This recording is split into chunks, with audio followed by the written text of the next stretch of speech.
voiceofcongo.net, news en real time. Napesi bote na bandeko nyonso balandaka émission mondiale pour l'évangélisation. Lelo toye kolobela thème na biso tobandaki sur loi et droit. Oyo totiraki na livre de Esther livre de Esther 1 verset 13. Mais lelo tozolobela sikoyo sur ba magistrat. Tokolobela sur Ésaïe 10 verset 1 jusqu'à 4. Tozolobela pona nini, tozopona jugement oyo ya mokili na jugement ya Nzambe. Kotalisa batu ke Nzambe nde mutu apesa ba roi ba chef droit ya kosala justice, kosala ba loi pona kopinir batu. Mais Nzambe pe aza na loi na ye, parce que mokonzi ya mboka ou bien mutu ya mbongo akoki koséchapper na loi oyo basali ya mokili à cause ya mbongo na ye, akoki koséchapper na yango. Mais koséchapper na loi ya Nzambe ekozala pasi. Tozomona exemple ya Joseph na kati ya mboka oyo ya Egypte. Joseph alingaki mwasi ya Potifar te, mais mwasi ya Potifar nde mutu alingaki Joseph. Mais tant Joseph aboyaki okimaki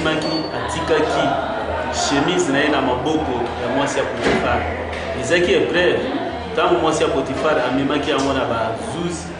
tango akei alakisi yango, bamonaki ke nyonso Joseph alobaki, bamonaki yango eza ya lokuta, parce que azaki na epreuve moko te. Batiaki Joseph na kati ya boloko wana, ezalaki jugement ya bato mokili, batie na boloko innocent ayebi eloko moko te. Mais Nzambe lokola azalaka mpe na jugement na ye, na jugement ya Nzambe, Nzambe aye kobimisa Joseph na kati ya boloko na nzela ya jugement na ye. Lelo message oyo nalingi kopesa ngo mingi bandeko na biso ya présidence, précisément président. Soki totali lelo pouvoir oyo ye azali lelo, mbala mosusu bazoloba ke pouvoir eza ya Nzambe. Pouvoir wana eza lisusu ya Nzambe oyo ya Nzambe tant wana esila nango. Pouvoir oyo eza ya Nzambe te, eza pouvoir s'imposer par force, c'est-à-dire que na makasi bato ba s'imposer, na makasi président a s'imposer pona ba arme ba char na ba mbongo na ye. Parce que na loi électorale oyo basalaki ezalaki na ba loi moko préciser na kati wana, balobaki ke mutu nyonso apesi candidature soki bakuti ye na fraude ou bien na bulletin songolo bakodisqualifier ye. Mais soki totali bien bulletin oyo bakangaki ezali ya président, mais président ase disqualifié te, aséchappé na loi oyo ye moko asalaki. Loi eza nini? Loi eza lokola alliance, eza lokola bato bayokani, ntango bazoyokana basali mibeko oyo mpona koconduire eloko moko songolo ou bien élection songolo. C'est-à-dire ntango bazosala yango eza lokola alliance. Alliance eza nini? Ntango basilisi mosala wana bayokani, elingi koloba ke mutu akoki kotrahir te, mutu akoki kotrahir te. C'est ce que signification ya alliance. Mais na ntango siko mutu atrahir, c'est-à-dire que eza na conséquence songolo ekolanda ye. C'est-à-dire que pouvoir oyo bango bazali eza pouvoir va s'imposer par force.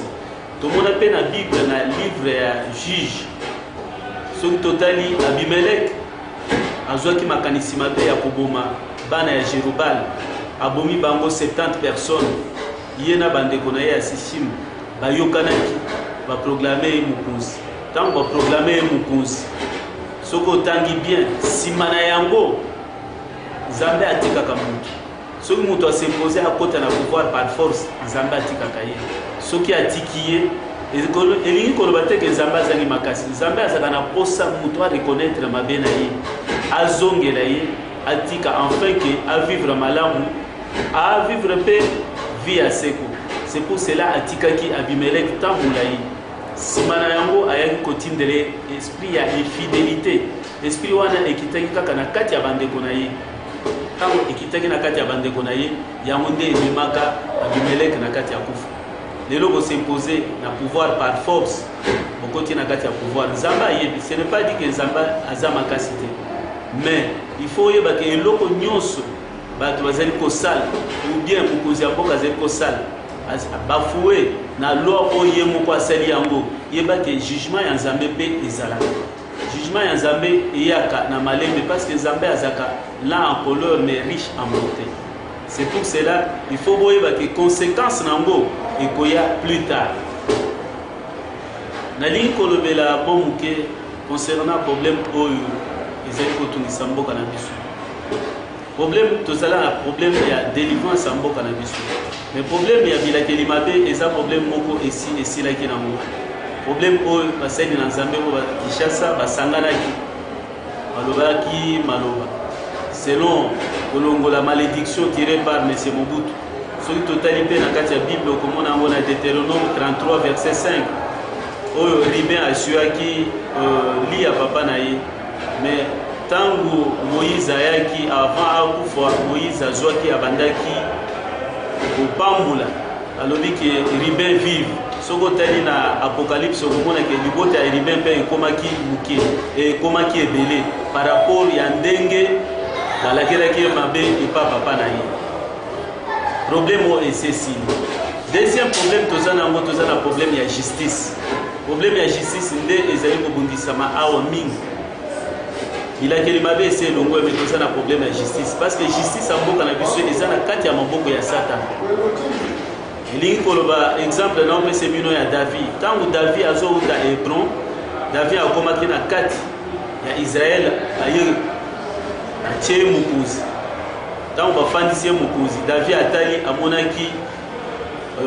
arche ya alliance ya Nzambe ezalaki te ezaki na kati ya maboko ya bafilistin, c'est-à-dire justice na Nzambe ezalaki te. David amonaki ke moyen na sala boy pona na diriger ekozala passe parce que corruption ekozala kaka makambo mabe ekozala lokola justice na Nzambe ezali te parce que tango justice na Nzambe ezali yango nde esalaka pe ke justice oyo ya mokili mpe esalema ou bien ya mboka wana esalema. David asepretaki na makanisi na ye azwi 30 000 personnes. David akei na bafilistin mpo akende kozwa arche ya alliance mais David ayaki nango te parce que ayebaki loi te lolenge nini bakoki komemela arche wana. Tango arche ebomaki uza David abomaka atikaki yango après Obed-Edom akei na arche akei kotia yango na kati ya ndako na ye. Après 3 mois Nzambe abandi kopambola Obed-Edom. David aye koyoka. Après David akei koconsulter ba sacrificateur.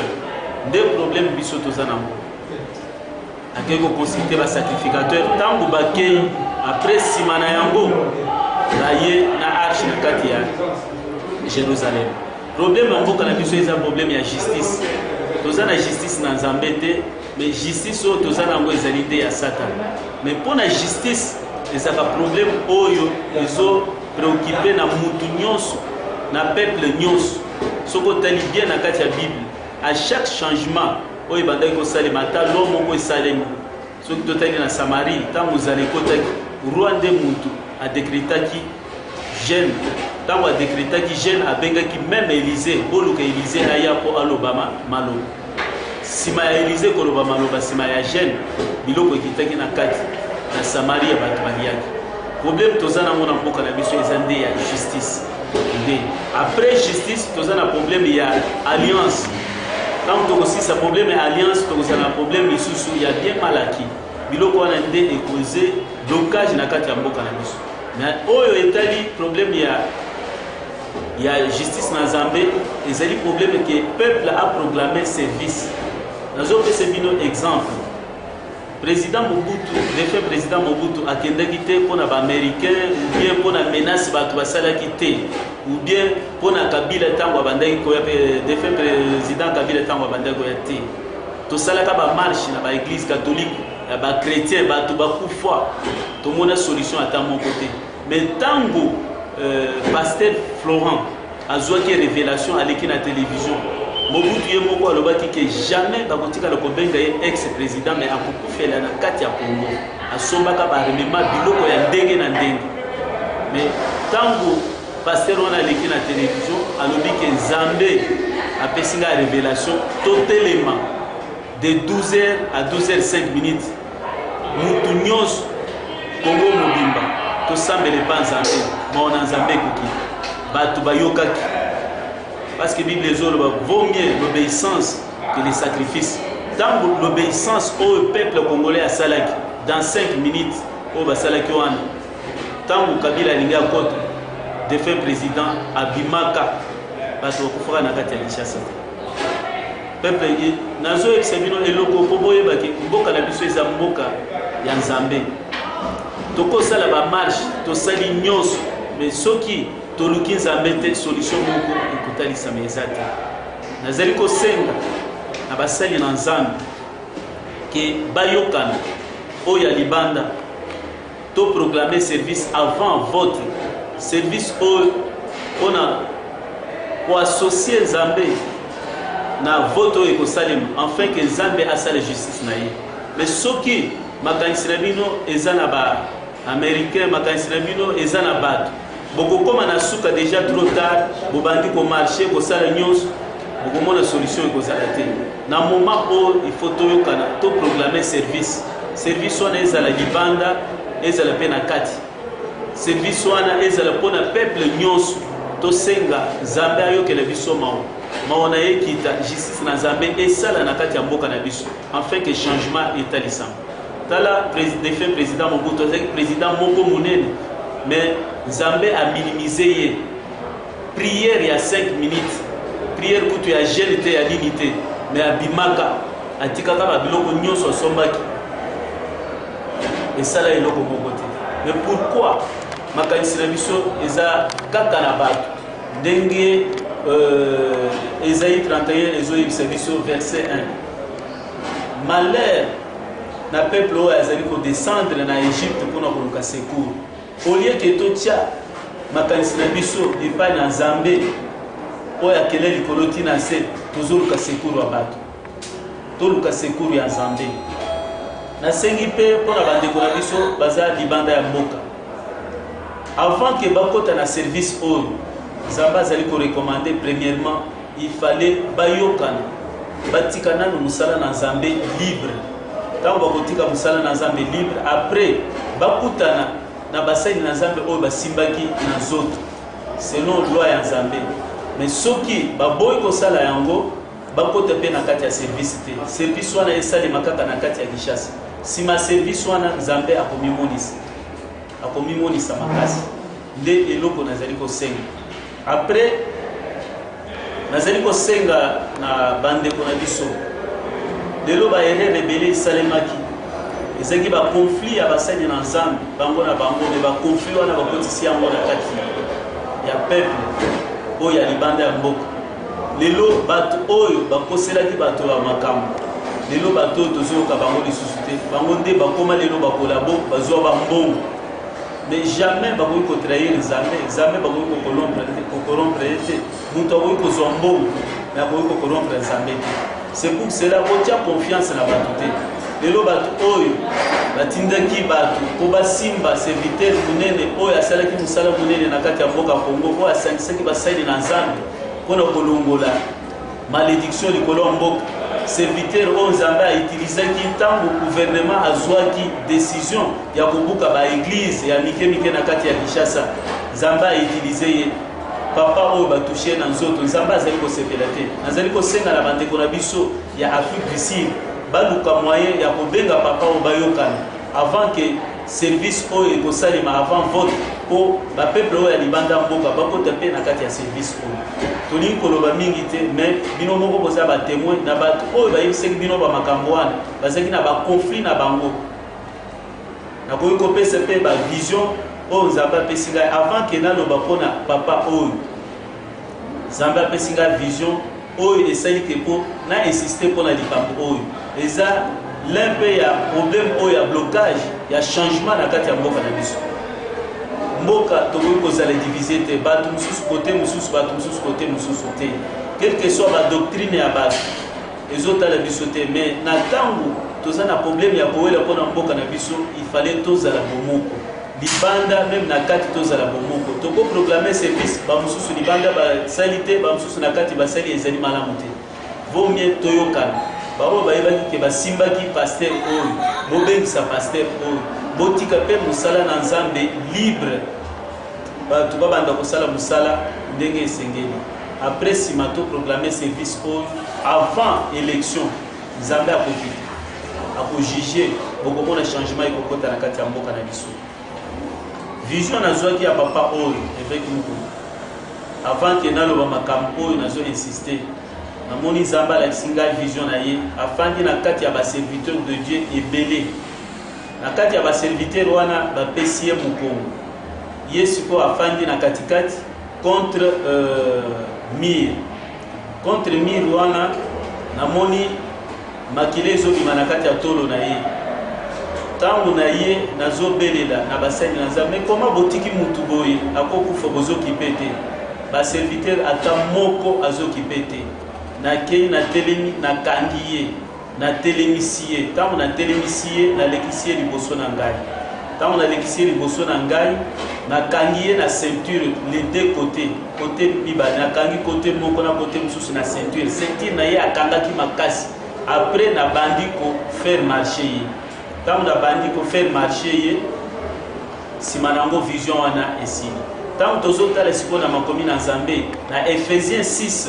verset 14 c'est-à-dire que soko obandi na bibundele ya molimo okomona eloko bazobanda nango liboso ezali nde ceinture eza vérité, c'est-à-dire que badémarche oyo papa oyo asali ya kolongola malédiction endimami na miso ya nzambe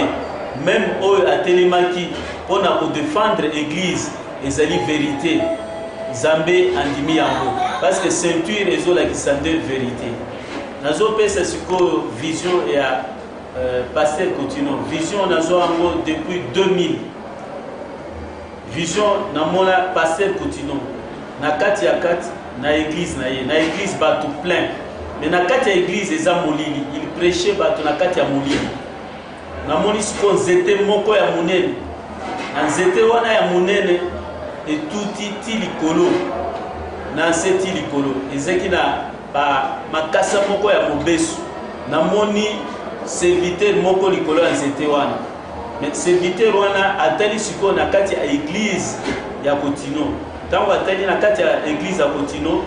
rayon solaire ezoéclaire sikoyo na kati ya église ya Coutinho molili ebandi kolungwa na kati ya église ya Coutinho ntango molili ezolungwa lumière ezokota bana na nzambe batali na maboko ya Pasteur Coutinho bamoni asimbi bible te asimbi livre moko ya moke ntango asimbi livre moko ya moke wana après porte ya église ifungwami bato babandi kobima eza vision namona kala soki totali lelo bato bamemi désordre na kati ya libanda ya mboka baza bana Coutinho oyo atielelaki maboko apesaki bango onction lelo nde bamemi bazobundisa sikoyo les vrais serviteurs de Dieu oyo bazoloba vérité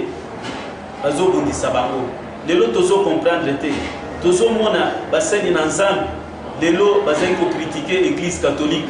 mais lelo tomoni soko oteli même na site ya Pasteur Coutinho alati bilamba oyo papa wa Roma alataka bapasteur ebele lelo bakoma kolata bilamba wana tozo comprendre te ou bien bakoma na doctrine parce que bato catholique bango baboya na bango Yesu Christ bango ambassadeur na bango eza Mama Marie nde basambelaka mais lelo tozo comprendre te ba église de réveil bakoma kolata pe ba soutane wana tozo comprendre te parce que bato ya église catholique bango basaka na doctrine na bango plupart na bango basaka bato ya Rose Croix ezaka eloko na bango basali oyo ezali ko soutenir bango si peut-être ba pasteur ebele bakomi ba Rosicrucien tozoyeba te bato baza na kati ya molili bazo comprendre te lelo église catholique ekoma kobalisa mwasi na mwasi mobali na mobali selon doctrine na bango, c'est-à-dire bapasteur oyo bazali kobombama na nsima oyo pichu mwanza azali koyemba ke misala na bango ekomona lelo tokoma komona bato balati chapeau bazoteya na chapeau na mutu oyo na doctrine ya Yesu Kristo ezali te lelo bato mingi basangisi évangile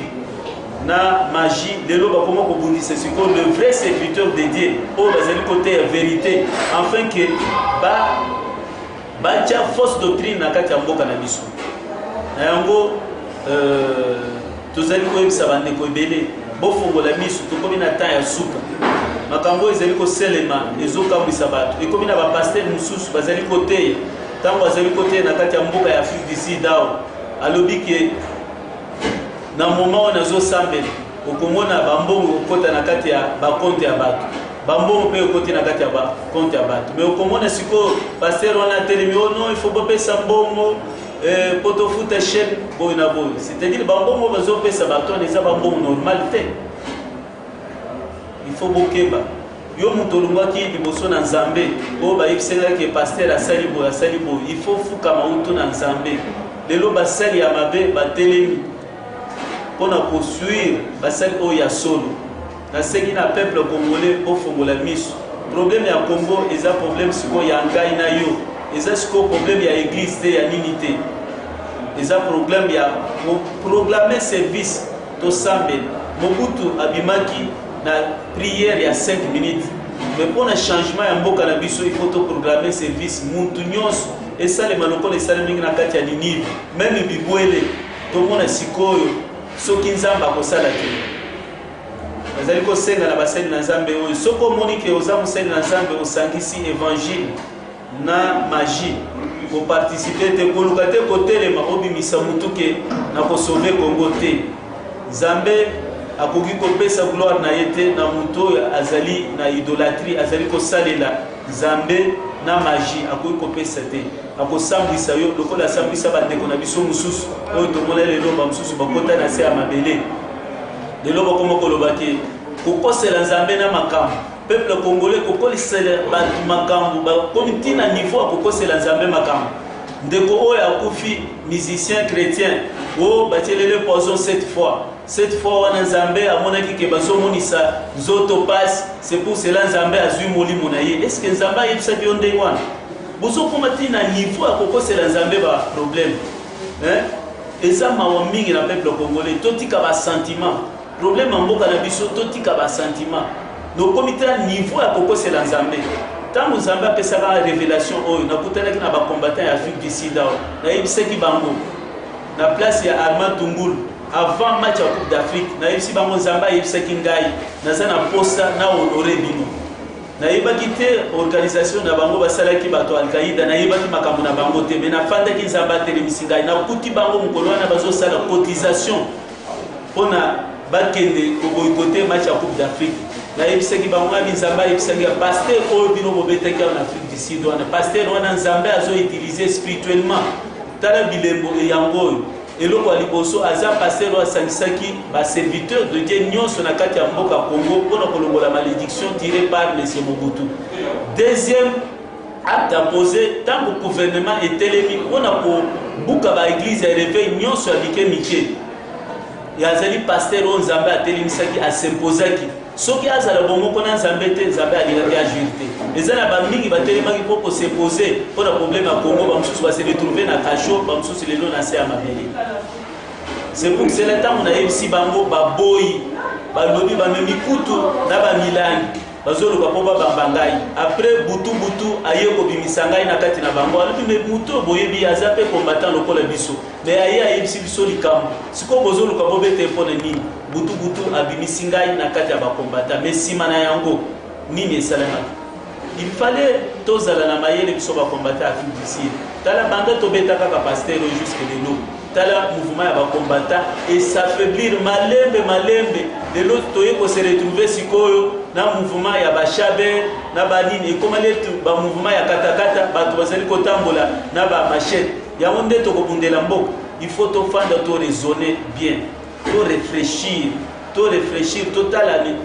tozaki ebele mouvement ya Afrique du Sud ezaki très puissant mais lelo sikoyo ezali lisusu puissant te totala etamboli la biso esika babreche ezali tobongisa yango tokokende te ka boti nzambe akoaffaiblir nyonso nzambe atikaka temps nzambe basakanaka na ye te nzambe azalaka nsima maloba na ye vengeance na ye eyaka malembe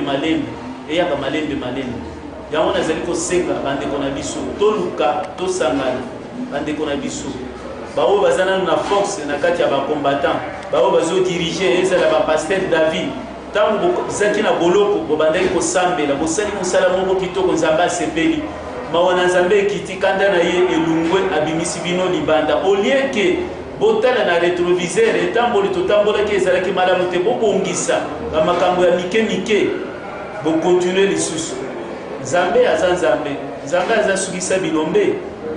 ata bato ya makasi asukisaka bango na bokondo na store bazaki baprésident ya makasi na mokili babandaki kosempose na nzambe me sukasuka nzambe asalaki ye nini atindi ye na zamba akomisi ye nyama abandi kolia matiti manzaka na ye ekomi milayi lokola aigle suki ekomi milayi lokola masala ya ndeke 7 ans na zamba nzambe aremplace ata mutu mosusu te na kati ya pouvoir nsima ya 7 ans nzambe azongisaki ye mpona kolakisa ye aza nzambe lelo quel que soit président Kabila akoki s'échapper na baloi ye asali mais na loi ya nzambe jamais akoki s'échapper na yango. C'est pour cela nasengi peuple nyonso toluka tosangana to zipa ba brèche nyonso ya mike mike totika musala na nzambe libre pasteur oyo tobetaki na basali oyo tobetaki tobengaka bango baya toyokana to proclamer service nzambe akokita kosala justice na ye akopesa biso pouvoir à cause de la volonté il y a peuple parce que ce qui total dans 1 Samuel 8 verset 7 peuple paix à sengaki changement Zambé à salaki soko tangi ya komona à salaki Samuel a déposé bazo Saoul batie na kati ya place Zambé paix à cause la volonté na ye na suki wana Bible lobby vaut l'obéissance à la parole de Dieu que le sacrifice. Boko sala ba nyonso o bolingi ko sala ba limite tangu nzamba zana ngambo na bisote nyonso to ko sala ezaka nuya Satan apesa ka ba victoire te soko tali musala Satan usali na Jean 10:10 musala na ezaka ya ko détruire en ce moment Satan azali ko lali sabatu azola li sabatu autant boko koma na tango vote leki ote ba dribbler biso moment de yango message nzamba apesaki pour le peuple congolais et pour le président Yangoana pour le Yesu Katambola Moko na Moko na Sukiwa. VoiceOfCongo.net, news on real time.